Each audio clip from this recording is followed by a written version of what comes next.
आउनुहोस् आज छलफल गरौँ शाखा अधिकृत तहको शासन प्रणाली अन्तर्गत 4.3 जसमा नेपालमा सरकारी लेखा प्रणाली र लेखा परीक्षण प्रणाली।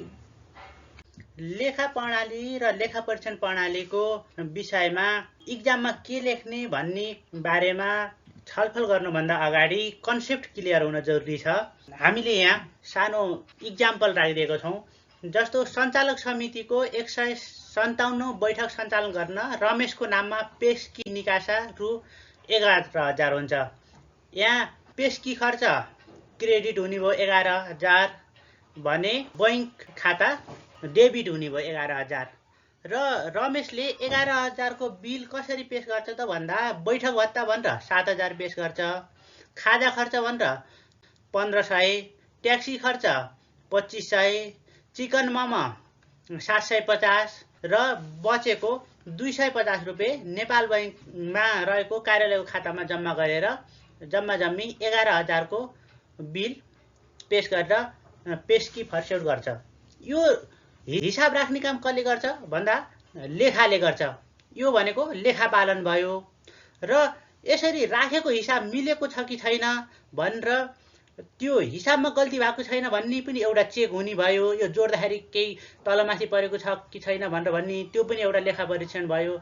र अर्को कुरा नियमितता, मितव्ययिता आदि इत्यादि कुराहरू पनि ठिक ढङ्गले हेरिएको छ कि छैन भनेर भन्ने कुरो पनि चेक हुन्छ। जस्तो यही उदाहरणमा पनि हामीले देख्छौँ खाजा खर्च भनेर छुट्टै 1,500 बुझेका छन् 5 जनाले, फेरि उनीहरूलाई मोमो ल्याएर पनि खुवाइएको छ, डुप्लिकेसन भयो।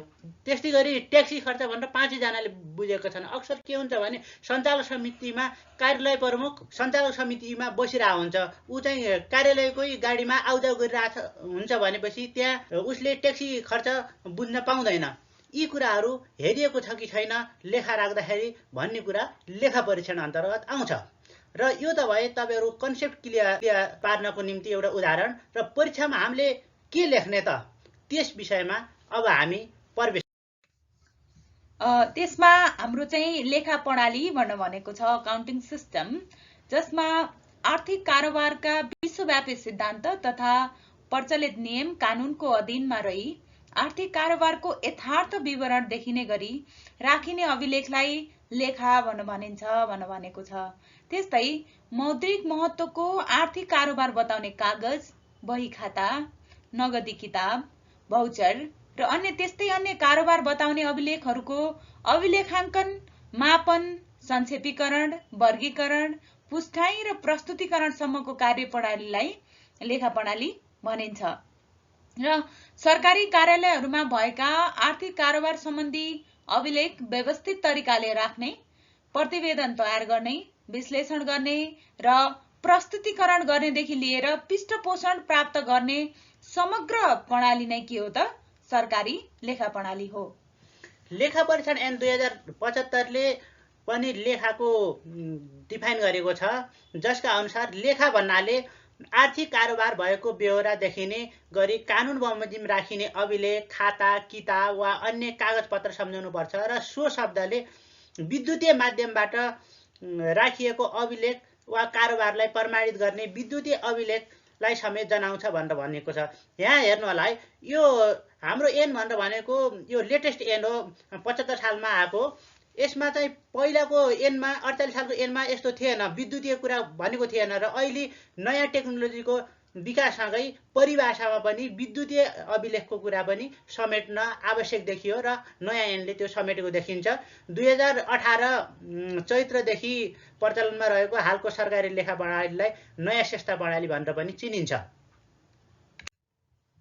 र लेखा प्रक्रियाको एउटा डायग्राम हामीले राखिदिएको छौँ। यो तपाईहरुलाई इक्जामको पोइन्ट अफ भ्यूले एकदम उपयोगी साबित होला भनेर हामीले राखेको। त्यसमा के हुन्छ, कारोबार हुन्छ, त्यसको अभिलेख राखिन्छ, वर्गीकरण गरिन्छ, संक्षेपीकरण गरिन्छ, व्याख्या र सम्प्रेषणसम्मका साइकल चाहिँ लेखा प्रक्रिया अन्तर्गत आउँछ। तपाईहरुले यो लेख्नु हो भने चटक्क नम्बर आउन सक्छ। त्यस्तै अब हामी सरकारी लेखाका विशेषताहरू के हुन् एकचोटि तपाईले सम्झिनु सरर गर्दाखेरि म क्रमशः भन्छु। यो चाहिँ नगद कारोबारमा आधारित लेखा प्रणाली हो। त्यस्तै दोहोरो श्रेष्ठ प्रणालीमा आधारित हुन्छ र आर्थिक गतिविधि कानुनद्वारा निर्देशित हुन्छ। म आफैले आर्थिक गतिविधि गर्छु भन्न पाइँदैन, यो सम्बन्धी निश्चित कानुन हुन्छ, त्यो कानुनद्वारा निर्देशित हुन्छ। र यसले चाहिँ अहिले सबभन्दा महत्त्वपूर्ण विषय के हो भने बैंकिङ कारोबारमा जोड दिन्छ। हरेक लिने अथवा दिने कुराहरू बैंकिङ कारोबारलाई जोड दिएको हुन्छ। अर्को विशेषता भनेको पेस्की खर्चलाई पनि खर्च मान्ने प्रचलन छ। हाम्रो सरकारी लेखा प्रणालीको एउटा विशेषता भनेको बजेट शीर्षक उपशीर्षकमा आधारित लेखा राखिन्छ। महालेखा परीक्षकका फारमहरू प्रयोग गरिन्छ। मलेप फारम नम्बर 10 भनेको गोसवा र भौचर भयो। त्यसै गरेर अन्य फारमहरू सबै मलेपले तयार गरेका फारमहरूमा हामीले लेखा राख्छौँ। केन्द्रीय स्तर र कार्य सञ्चालन स्तरको लेखा प्रणाली हो हाम्रो, र यसको सरकारी भन्दा बित्तिकै यसको व्यापक दायरा हुने ओभियसली नै भइहाल्यो। त्यस्तै सरकारी लेखा प्रणालीको सिद्धान्त के हुन्छ त भन्दा एउटा हुन्छ कानुनको सिद्धान्त, कानुन अन्तर्गत नै चल्ने हुनाले कानुनको सिद्धान्त हुने कुरा भइहाल्यो।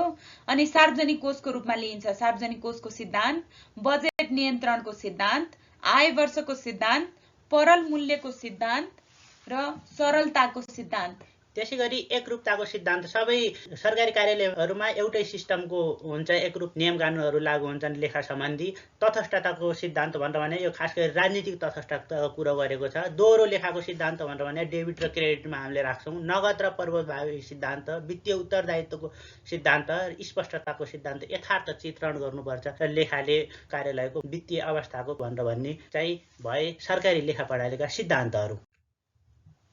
त्यस्तै सरकारी लेखा प्रणालीका कमजोरीहरू के छन् त? हरेक कुराहरूको कमजोरी भइहाल्छ। यसमा पनि हामी केही कमजोरीहरू बताउन गइराखेका छौँ, जसमा आन्तरिक नियन्त्रण प्रणाली प्रभावकारी नभएको र समयमा केन्द्रीय लेखा तयार नहुने र राजकर्तीको व्यवस्थापन नभएको, सम्पत्ति र दायित्वको यथार्थ स्थितिको मूल्याङ्कन गर्न नसकिएको, पेस्केलाई खर्च मान्ने पद्धति रहेको, लेखाका परम्परागत ढाँचामा आधारित फारमहरू रहेको जो अझै अपडेट हुन सकिराखेका छैनन् र पद्धतिमा आधारित हुन नसकेको, जिन्सी लेखाङ्कनमा स्पष्टता नभएको, समन्वयको अभाव, लेखा मापदण्डको अभाव, सूचनाको अभाव, जिन्सी श्रेष्ठ प्रणाली एकहोरो लेखा प्रणालीमा आधारित हुनु, व्यावसायिक बन्न नसक्नु, नगदमा आधारित हुनु। अनि हामीले नगदमा आधारित भनेर सरकारी लेखा प्रणालीको विशेषता भनेर भन्यौँ नि, त्यो आफैमा एउटा कमजोरी पनि हो। त्यसलाई हामीले यहाँ पनि ल्याएर राख्न सक्छौँ। अब लेखा परीक्षण प्रणाली भनेको के हो त भन्दा कुनै पनि संस्था, निकाय वा कार्यालयको आर्थिक कारोबारको विषयसँग सम्बन्धित कागजातहरूको स्वतन्त्र, निष्पक्ष एवं उद्देश्यमूलक रूपमा गरिने जाँच पडताल नै के हो? लेखा परीक्षण हो। कुनै निकायको वित्तीय विवरण वा लेखाको स्वतन्त्र एवं निष्पक्ष रूपले गरिने जाँच, परीक्षण र त्यसको आधारमा गरिने मूल्याङ्कन, समीक्षा, निरीक्षण गर्ने कार्य के हो त? लेखा परीक्षण हो। लेखा परीक्षण ऐन 2075ले लेखा परीक्षणलाई लेखा तथा लेखासँग सम्बन्धित कामको परीक्षण र त्यसको आधारमा गरिने मूल्याङ्कन तथा विश्लेषणका साथै सम्परीक्षण गर्ने कार्य समेतलाई समेटेको देखिन्छ। सरकारी कार्यालय, अड्डा, अदालत, मन्त्रालय, विभाग, आयोग, नियोग, समिति तथा सरकारी स्वामित्व भएका संस्थाहरूमा राखिने लेखाको जाँच र सो जाँचको आधारमा गरिने विश्लेषण, मूल्याङ्कन, परीक्षण, सम्परीक्षण र प्रतिवेदन समेतको कार्यलाई सरकारी लेखा परीक्षण भनिन्छ। अब के छ त यो लेखा परीक्षण सम्बन्धी महालेखा परीक्षक यो संवैधानिक व्यवस्थामा के छ? धारा 241 मा भन्दा यो म पढेर सुनाउँछु तपाईहरुलाई। महालेखा परीक्षकको काम, कर्तव्य र अधिकार राष्ट्रपति र उपराष्ट्रपतिको कार्यालय, सर्वोच्च अदालत, संघीय संसद, प्रदेश सभा, प्रदेश सरकार, स्थानीय तह र संवैधानिक निकाय वा सोको कार्यालय, अदालत, महाधिवक्ताको कार्यालय र नेपाली सेना, नेपाल प्रहरी वा सशस्त्र प्रहरी बल र नेपाल लगायत सबै संघीय र प्रदेश सरकारी कार्यालयको लेखा कानून बमोजिम, नियमितता, मितव्ययिता, कार्यदक्षता, प्रभावकारिता र औचित्य समेतको विचार गरी महालेखा परीक्षकबाट लेखा परीक्षण हुनेछ। माथि देख्नुभयो के ठाउँहरुमा लेखा परीक्षण हुन्छ भन्ने कुरा है।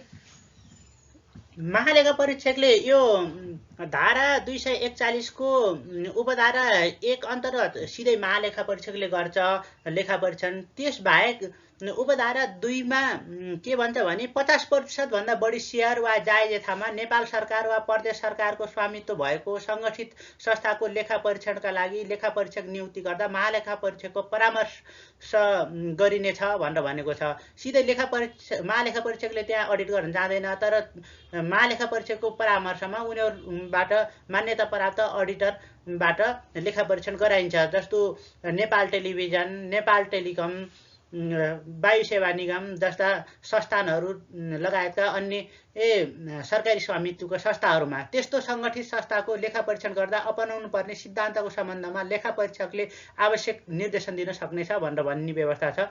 त्यसै गरी उपधारा 3 मा महालेखा परीक्षकलाई उपधारा 1 बमोजिमको कामको लागि लेखा सम्बन्धी कागजपत्र जुनसुकै बेला हेर्न पाउने अधिकार हुनेछ भनेर यसरी महालेखा परीक्षकलाई यसरी बलियो बनाएको छ संविधानले नै। महालेखा परीक्षक वा त्यसका कुनै कर्मचारीले माग गरेको जुनसुकै कागजपत्र तथा जानकारी उपलब्ध गराउनु सम्बन्धित कार्यालय प्रमुखको कर्तव्य हुनेछ भनेर यी त संवैधानिक व्यवस्था गरेको देखिन्छ। त्यस्तै लेखा परीक्षणका सिद्धान्तहरू पनि नियमितताको सिद्धान्त, कार्यदक्षताको सिद्धान्त, प्रभावकारिताको सिद्धान्त, औचित्यताको सिद्धान्त। त्यसै गरी गोपनीयताको सिद्धान्त, भएको सूचनाहरू गोप्य राखिदिनुपर्ने हुन्छ लेखा परीक्षकले। योजनाको सिद्धान्त भने प्लानिङ, अडिट प्लानको कुराहरू यहाँ आउने भयो। पेशागत आचरणको सिद्धान्त, पारदर्शिताको सिद्धान्त, यो पारदर्शिता इकोनोमिक ट्रान्सपारेन्सीलाई बढी फोकस गर्न खोजेको देखिन्छ अडिट मार्फत। अब हामीले आन्तरिक लेखा परीक्षण र अन्तिम लेखा परीक्षण बीचको फरक के छ त भनेर पढ्न गइराखेका छौँ, जसमा आन्तरिक लेखा परीक्षण भनेको यो निरन्तर चलिरहने प्रक्रिया हो जसको समय सीमा हुँदैन। अन्तिम लेखा परीक्षण भनेर भनेको आर्थिक वर्षको अन्त्य पश्चात गरिने लेखा परीक्षण हो। त्यस्तै आन्तरिक लेखा परीक्षण भनेको आफूभित्रकै कर्मचारीहरूबाट गरिने लेखा परीक्षण हो। अन्तिम लेखा परीक्षण आफैभित्रका कर्मचारीहरूबाट गर्न पाइँदैन, स्वतन्त्र निकायबाट लेखा परीक्षण गरिन्छ। र आन्तरिक लेखा परीक्षण संगठनप्रति जवाफदेही हुन्छ। अन्तिम लेखा परीक्षण उक्त निकायको हाकिमप्रति जवाफदेही हुने कुरा हुँदैन, यो चाहिँ सार्वजनिक जवाफदेहिताको हुन्छ। आन्तरिक लेखा परीक्षण जो सुधारात्मक हुन्छ। अन्तिम लेखा परीक्षण सुधारात्मक पनि हुन्छ, त्यसबाहेक निरोधात्मक र निरूपणात्मक हुन्छ। र आन्तरिक लेखा परीक्षण के हुन्छ भन्दा सीमित कार्यक्षेत्र हुन्छ। ओभियसली अन्तिम लेखा परीक्षण भनेर भनेको व्यापक कार्यक्षेत्र हुन्छ। र आन्तरिक लेखा परीक्षणले आफ्नो व्यवस्थापकलाई प्रतिवेदन पेश गर्दछ भने अन्तिम लेखा परीक्षण खास गरी सरकारी लेखा परीक्षणको चाहिँ प्रतिवेदन राष्ट्रपति मार्फत संसदमा छलफल हुन्छ। र आन्तरिक लेखा परीक्षण त्रुटि सुधार गरी अन्तिम लेखा परीक्षणलाई सहज बनाउने कार्य गर्दछ।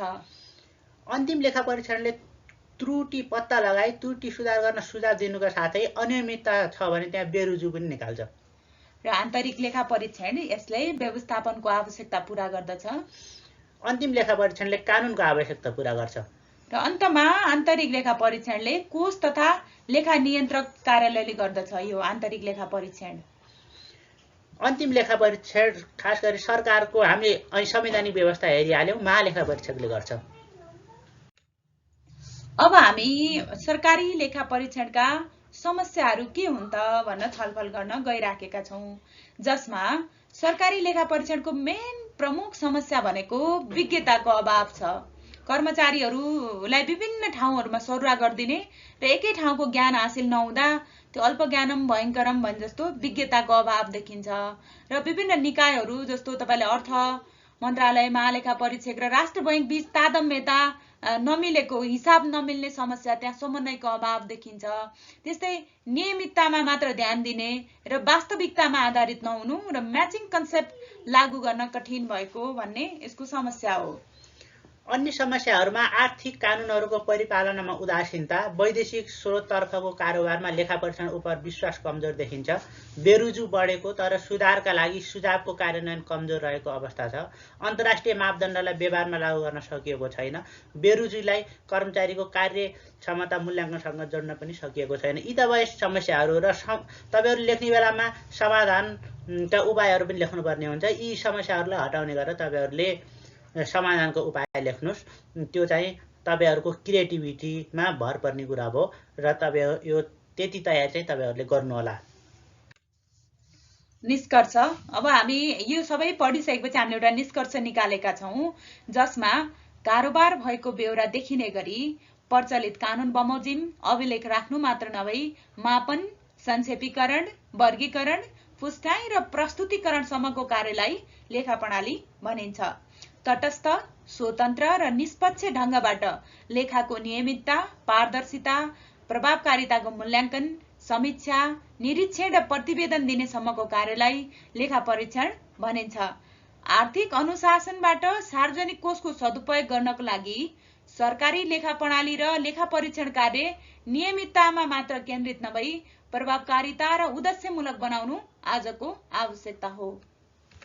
अन्तमा हाम्रो च्यानल सब्सक्राइब गर्न नभुल्नुहोला र यहाँ बोल्दा बोल्दै कुनै गल्ती कमजोरी भएको हुनसक्छन्, टाइपिङ मिस्टेक भएको हुनसक्छ, त्यसलाई सच्याएर लिइदिनु होला र कुनै सुझाव अथवा सल्लाह र जिज्ञासा छ भने कमेन्टमा लेख्न नभुल्नुहोला भन्दै आजको यस भिडियोबाट हामी बिदा हुन्छौँ र अर्को भिडियोमा भेट्ने बाचा गर्दै नमस्कार।